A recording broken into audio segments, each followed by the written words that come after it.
नहीं कहूंगा विपक्ष को कि जो महाराष्ट्र की जनता ने क्लियर मैंडेट दिया है उसका स्वागत करना चाहिए। एक पॉजिटिव उनका अप्रोच होना चाहिए, क्योंकि हमारे 2.5 साल के महायुति सरकार ने इतना काम किया है, इतनी योजनाओं को लागू किया है, इतने प्रकल्प को आगे बढ़ाया है, और इसीलिए उसका परिपाक ये है। ये मैंने पहले ही कहा था, मैं, देवेंद्र जी, अजीत दादा, हम हर सभा में यही कहते थे कि हमने जो 2.5 साल में इतना ऐतिहासिक काम किया है कि इसकी स्वर्ण अक्षरों में उसका लिखा जाएगा, सुनहरे अक्षरों में।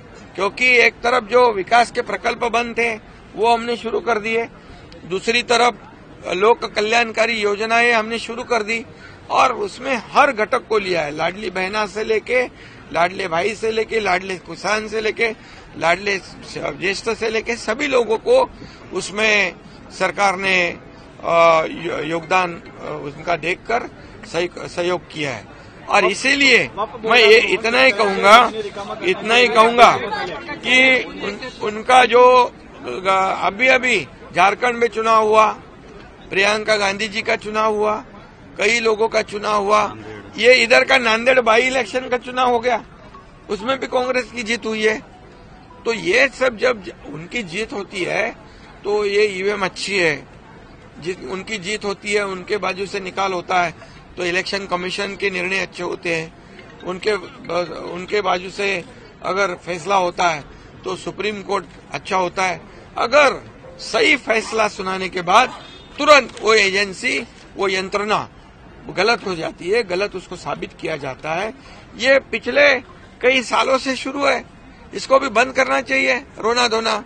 ये जो आज मैं कहूंगा कि लोकसभा में हमें महायुति के 2,48,12,000 वोट मिले और 43.55% वोट मिले, और महाविकास आघाड़ी को 50 लाख मिले, 43.71 मीन्स पॉइंट का फर्क है, कुछ पॉइंट का फर्क है। लेकिन हमें जगह मिली 17 और उनको मिली 31, तब हम क्या कहेंगे?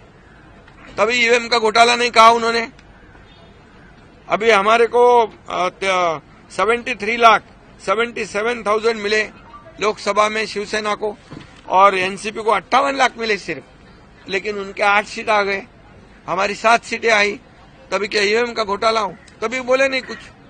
इसका मतलब क्या है? यहां पर अभी भी मैं कहूंगा कि महायुति को 49.30% वोट मिला है अभी विधानसभा में, और इनको महाविकास आघाड़ी को, मतलब महायुति को 3,18,00,000, महाविकास आघाड़ी को 2,35,00,000। तो वोट कितने, 1 करोड़ का फर्क है। और ये ऐसा कोई भी नहीं कह सकता है, क्योंकि हर चुनाव क्षेत्र में हर कैंडिडेट को मार्जिन जो है कम ज्यादा मिलता है, तो इसको सभी एक ही तराजू में तौल नहीं सकते हम।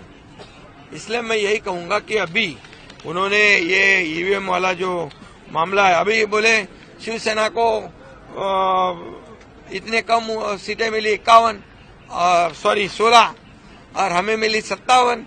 तो शिवसेना ने, कांग्रेस ने तो 100 के ऊपर लड़ी थी, हम तो 80 लड़े थे। तो ये भी बात है। तो इसका विश्लेषण करते समय लोगों ने सही विश्लेषण करना चाहिए, क्योंकि ये सिर्फ अभी नासिक में, मालेगांव में 1,98,869 चुनाव वोट मिले लोकसभा में, और अभी विधानसभा में 7,527। उधर बीजेपी का कैंडिडेट नहीं। फिर ये क्या, किसने हैक कर दी मशीन? ये सब चुनाव हारने के बाद ये ऐसे बात करना उचित नहीं है। इससे लोगों के दिशाभूल करने का काम जो है वो कर रहे हैं। अभी वो कोई किधर, किसी को लगता है बैलेट में चुनाव ले लो, किसी को लगता है ईवीएम में ले लो, ऐसा नहीं होता है ना। ये संविधान की बात है। ये सभी जो काम निर्णय है वो नियम के अनुसार होते हैं, और इसलिए मैं इतना ही कहूंगा कि ये चुनाव हमने महायुति सरकार ने जीता है, ये काम के बलबूते पे जीता है, और लोगों ने जो मैंडेट दिया है, ये मैंडेट को वो विपक्ष ने स्वागत करना चाहिए, और साथ देना चाहिए इस राज्य के विकास के लिए। अभी उन्होंने कल शपथ नहीं ली थी, बोले ईवीएम का घोटाला है, तो अभी आज शपथ ले ली, तो क्या ईवीएम का घोटाला के आक्षेप खत्म हो गया?